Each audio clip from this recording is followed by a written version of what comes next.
এভাবেই কেষ্টগড়ে তৃণমূলকে গোহারা করে আবির খেলায় মেতে উঠলেন বিজেপি কর্মী সমর্থকেরা। এর আগেও শুভেন্দুরগড়ে হেরেছে তৃণমূল, জ্যোতিপ্রিয় মল্লিকের খাস তালুকে উড়েছে গেরুয়া পতাকা। আর এবার বীরভূমের সাঁইথিয়াতে ইটাহাট সমবায় সমিতির 9টি আসনের 9টিতেই জয়লাভ করল বিজেপি। ভোটে জেতার পর গেরুয়া শিবিরে দেখা গেল উচ্ছ্বাস, মিষ্টি বিতরণ করলেন কর্মীরা।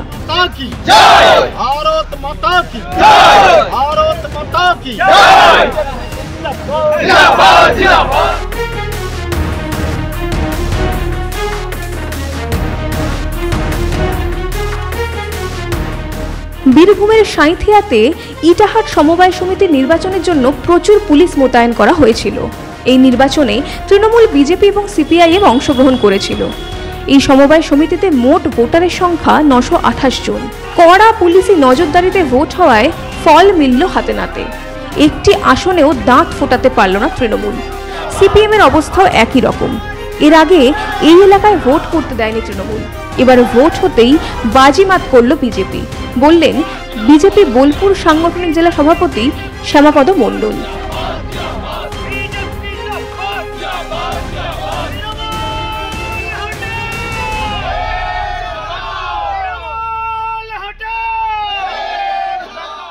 দীর্ঘদিন যাবৎ রানিং সরকার বা তৃণমূল কংগ্রেস দল এই নির্বাচন করতে দেয়নি। গায়ের জোরে বলপূর্বক সরকারি চক্রান্ত করে এই নির্বাচনকে স্থগিত রেখেছিল। আজ সেই দরজা খুলে নির্বাচন হয়েছে। আর নির্বাচন যখন হয়েছে, এখানে টোটাল 9টি সিট, 9টি সিটেই ভারতীয় জনতা পার্টি জয়লাভ করেছে এবং 9-0 রেজাল্ট হয়েছে। আর এটাই সারা বাংলার চিত্র এখন পরিষ্কার। যেখানেই নির্বাচন হবে এবং সঠিকভাবে নির্বাচনে মানুষ নিজের ভোট নিজে দিতে পারবে, সেখানেই ভারতীয় জনতা পার্টি জিতবে, এটা পরিষ্কার। তৃণমূল আদ্যপান্ত দুর্নীতিগ্রস্ত পার্টি। তোলাবাজারে এখন এই দলের সম্পদ।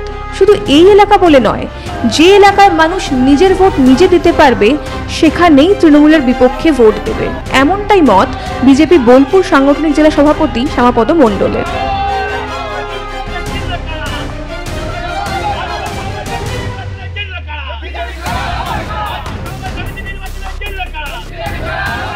এখানে পশ্চিমবাংলায় মানুষ তৈরি হয়ে গেছে তৃণমূলের দুর্নীতির বিরুদ্ধে। তৃণমূলের এমন কোনো মৌরসা 2 নম্বর ব্লকে একটা নেতা নাই যে দুর্নীতি করেনি, তোলাবাজি করেনি, টাকা মারেনি বা কোনো জিনিসে জড়িত নয়। অতএব সব কটা দুর্নীতি বা চোর ডাকাত মিলে এখানে রাজনীতি করে। ওরা রাজনীতির নামে প্রহসন চালায়। অতএব মানুষ সেটা ধরে ফেলেছে, মানুষ সজাগ। মানুষ যেখানেই ভোট দিতে পাবে সেখানেই তৃণমূল হারবে আর বিজেপি জিতবে, এটা পরিষ্কার। আর স্বাভাবিকভাবেই এই জয় জয়কার মেনে নিতে পারছে না তৃণমূল। তবে দলীয় কোন্দলে জর্জরিত বীরভূমে এই হারের দায় নিতে নারাজ তৃণমূলের দাপুটের নেতা কাজল শেখ। তিনি এই হারের জন্য দায়ী করছেন চন্দ্রনাথ সিনহাকে।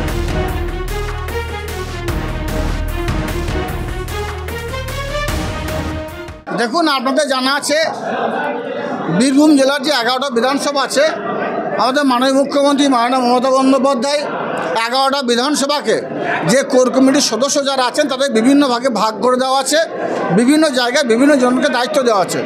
সর্বত মনুষ্যের দায়িত্ব আমাদের রাজ্যের মন্ত্রী চন্দ্রনাথ সিনহার দায়িত্বে আছে। এই বিষয়টা ওনার কাছে প্রশ্ন করলেই আমি খুশি হব। সেই অঞ্চলের যে দায়িত্বে আছে, সেই কোঅপারেটিভ সোসাইটি এরিয়ার যার দায়িত্ব আছে, তাদের দায়িত্বের ব্যর্থতা আছে বলে আমি মনে করি। তারা ঠিকঠাকভাবে দায়িত্ব পালন করছে না। 26-এর বিধানসভা নির্বাচনের আগেই কি তৃণমূলের বিদায় ঘণ্টা বেজে গিয়েছে? কেন কথা বলছি জানেন? আসলে গত কয়েকদিন রাজ্যের একাধিক জেলায় যেসব জায়গায় সমবায় নির্বাচন হয়েছে সেখানে মানুষ তৃণমূলের শিকড় উপড়ে ফেলে দিয়েছে।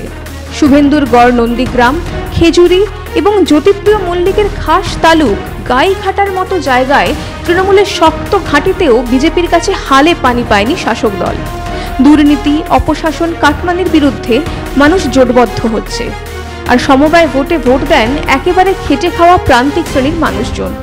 তারা আর কেউ চাইছেন না এই দুর্নীতিগ্রস্ত সরকার ক্ষমতায় থাকুন, এমনটাই মনে করছে রাজনৈতিক মহল। সামনেই 26-এর মহারণ। সেখানে মানুষ কতটা জোটবদ্ধ হয়ে ব্যালটে তাদের ইচ্ছার প্রতিফলন ঘটাতে পারছেন সেটাই এখন দেখার। ব্যুরো রিপোর্ট, মাধ্যম।